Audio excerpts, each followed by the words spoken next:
Yeah. I mean, the only other thing that I was like wanted to talk about as well was the because I did watch most of Money in the Bank, and I just thought the two winners of the briefcases were quite interesting in their own ways. And I just wonder whether you had any thoughts on where you think it's going to lead to with Big E and Nikki Cross.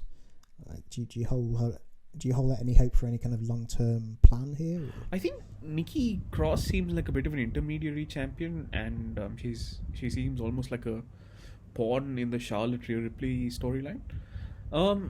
Big E obviously is very talented, and he's hugely charismatic and has a lot of potential as a single star. Yeah. I see him cashing that in on Bobby Lashley, because Roman Reigns is going to have that belt for a long time. Yeah. Although I don't think there's anything wrong with like a long stint with the briefcase, because I think it's still the case that you get 12 months before you have to cash it in. I think it would make sense for Big E to go after Lashley, particularly because of the recent match against Kofi and everything going on there. But then, I don't know, is that too obvious? Like, can you just have a feud between Big E and Lashley that isn't necessarily for the belt itself? Just, he still keeps his briefcase, he just doesn't happen to actually cash it in until later. Because I don't think Big E is ready for the title yet. I'm really happy that he won the Money in that briefcase, but I just think there's still work that needs to be done before he can be taken seriously as a champion, in my eyes at least, anyway. Just giving him the briefcase itself is just not like a very satisfying way for him to win the title. Like, it sort of deprives him of that chase in a sense. Like, it would feel a lot better, even if you want to sort of include the Kofi Kingston storyline into it, if he just like organically went after Bobby Lashley and beat him for the title. Yeah, I think that's a problem though generally with Money in the Bank. I think it always works better with that kind of that opportunistic heel. Guys like Edge and The Miz and Dolph Ziggler, like they had effective cash-ins because it kind of fitted their character. Yeah, exactly. I mean, maybe if it was a case of maybe Big E having a failed cash-in, but then still kind of, then it would turn into the inevitable kind of chase of him, like maybe you could use a failed cash-in as a way to like straighten out Big E's character a little bit, make him a little bit more serious than he is now. He doesn't have to turn into another like kick-ass tweener type or anything, but he needs to kind of step out of the the pancake throwing days of the New Day to be taken a little bit more seriously. So maybe they could use that as a catalyst, and then just have him basically chase Lashley for a few months. Yeah, I definitely think that could work. But the problem is with the way WWE tells stories, like if they do a failed cash in, I mean, they'll just do it so clumsily that he'll end up being a lame duck. Yeah. Could you also do like the Rob Van Dam thing where he just sort of cashes it in for like at like a predetermined date? Yeah. Oh, yeah. Absolutely. I didn't even think of that. Yeah, that would be a very sensible thing, actually. It would suit his character very well. It would build up that excitement. Yeah, definitely. Although it looks like Lashley has to get past Bill Goldberg first before we get to that. Do you think there's a chance that he loses to Goldberg?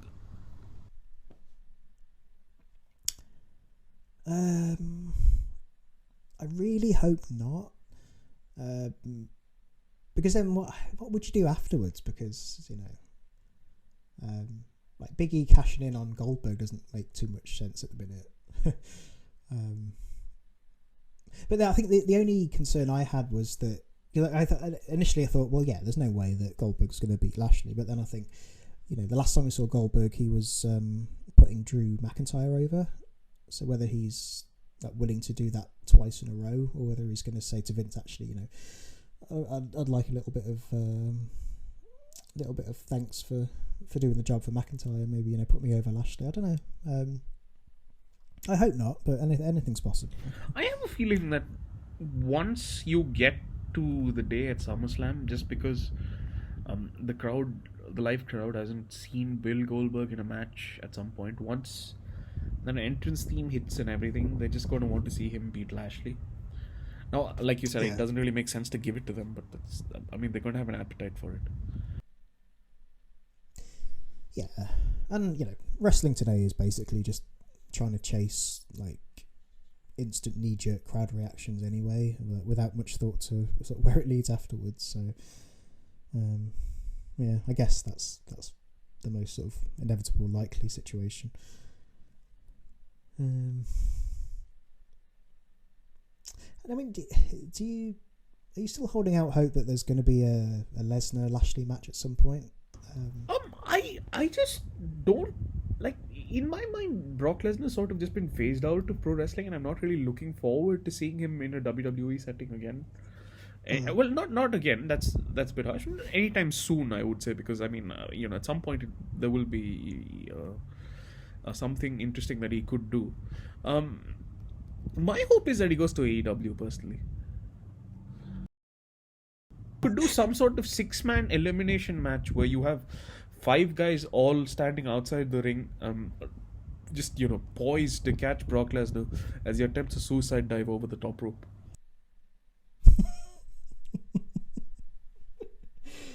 Oh god, they're going to be. I hope they've got long memories in AW, because if he turns up and says, "I want to try another shooting star press off the top rope," they'll be like, "Yeah, that sounds fine to me, bro. Yeah."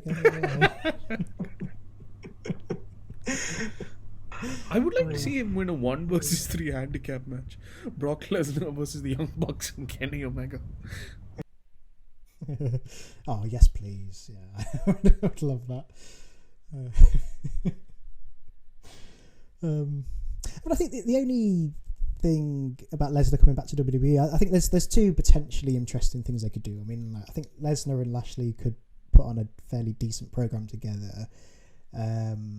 And also kind of what would happen with with Heyman, because he's now pretty much aligned fully with Roman Reigns. So whether they play off that a little bit, build some kind of jealousy and animosity between Reigns and Lesnar. It'd just be interesting to see kind of what, because Paul Heyman, we know he's a great promo giver, and he's a good character as well, kind of from an on-screen perspective. So I imagine he would do some quite good work there, trying to be like sort of the go-between almost between Lesnar and Reigns. So that could work. Just one question. I can't picture how that would you. So in this case, would Heyman still be aligned with Roman Reigns, or is this like a part of eventually turning Roman Reigns babyface? Do you think? I think that would be quite a useful way to utilise Heyman, to kind of lead to a Reigns face turn. But then I think you're kind of banking on Lesnar coming back and that having the kind of knock-on effect of turning Reigns face. I don't know if I can see that really. Because the problem is, if Heyman is still aligned with Reigns, which I think is actually the more interesting scenario, I just don't know how Lesnar would carry the program on the mic. Yeah. To be honest, actually, I don't think I'm particularly enjoying Heyman's involvement in the Reigns thing anymore. I think it worked initially when they first got paired up, but the attention now seems to be much more on like the dynamics between Reigns and the Usos, and I kind of feel like Heyman could just be replaced by anybody else, because I don't think that his contribution to the overall theme of things is as big as it was when he was Lesnar's advocate. So and I prefer Heyman as that kind of advocate, kind of like that managerial guy who's sort of controlling everything, as opposed to this like almost like sort of sycophant character that seems to be going on with Reigns. I don't think it quite works for him as well as it does with I agree with you. It's a little bit, it's quite similar to what he did with CM Punk, except with the CM Punk thing, it wasn't so much of him being a sycophant. Yeah. And obviously they had that history between them, like him and Punk as well, so that worked. But